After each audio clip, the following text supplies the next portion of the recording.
આમ તો દર મહિને અમાસનું આગવું મહત્વ હોય જ છે। તેમાં પણ જો અમાસ સોમવારે આવે તો તે સોમવતી અમાસનું મહત્વ અનેક ગણું વધી જાય છે। તો જાણીએ કે આ વર્ષની અંતિમ સોમવતી અમાસમાં શું કરવું જોઈએ અને શું છે તેનું મહત્વ। સોમવતી અમાસનું મહત્વ અનેક રીતે રહેલું છે। આ વખતે 30 ડિસેમ્બરના રોજ અમાસ છે। આમ તો અમાસના દિવસે આ ઉપાય કરવાથી આર્થિક લાભ થાય છે। અમાસનું અનેક ઘણું મહત્વ રહેલું છે। એમાં પણ જો સોમવાર તેમજ શનિવારના રોજ અમાસ આવે છે તો તેનું મહત્વ અનેક ગણું વધી જાય છે। આ વખતે 30 ડિસેમ્બરના રોજ સોમવાર આવે છે। આ કારણે આ અમાસને સોમવતી અમાસ તરીકે ઓળખવામાં આવે છે। આ દિવસે દેવોના દેવ મહાદેવ અને મા પાર્વતીની વિશેષ પૂજા અને વ્રત કરવામાં આવે છે। આ સાથે પિતૃઓનું તર્પણ પણ કરવામાં આવે છે। શાસ્ત્રો અનુસાર સોમવતી અમાસ કરવાથી પિતૃઓના આશીર્વાદ પ્રાપ્ત થાય છે। આ દિવસે ભગવાન શિવની સાથે મા પાર્વતીની ઉપાસનાથી સાધકને સુખ અને શાંતિ મળે છે। આ ઉપાય કરો આર્થિક લાભ માટે।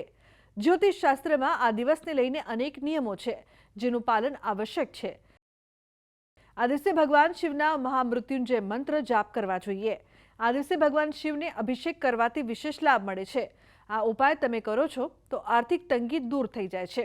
આ સાથે ધનનું આગમન થાય છે। આ ઉપાય તમે સોમવતી અમાસને દિવસે કરો છો તો અનેક શુભ ફળની પ્રાપ્તિ પણ થઈ શકે છે। સ્નાન દાનનો સમય 30 ડિસેમ્બરના રોજ સવારથી અમાસની તિથિ લાગે છે।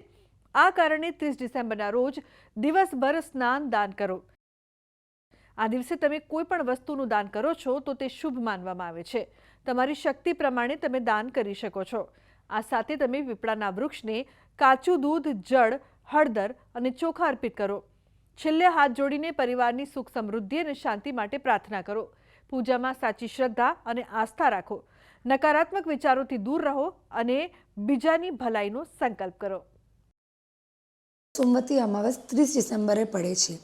એ દિવસે મહાદેવ અને પાર્વતી માતાનું પૂજન કરવાનું વિધાન છે। પિતૃ શાંતિ માટે પિતૃનું તર્પણ કરવાનું પણ વિધાન છે।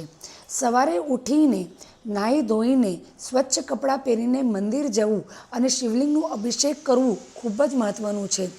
પીપળા પર પણ તમારે પાણી અર્પણ કરવું, કાચું દૂધ અર્પણ કરવું, ચોખા અને હળદર અર્પણ કરી દીવો પ્રગટાવીને ઓમ નમઃ શિવાયનું 108 વાર જાપ કરો અથવા ઓમ વિષ્ણવે નમઃનું 108 વાર જાપ કરીને તમારે ત્યાં વિધિસર પૂજા કરવી જોઈએ।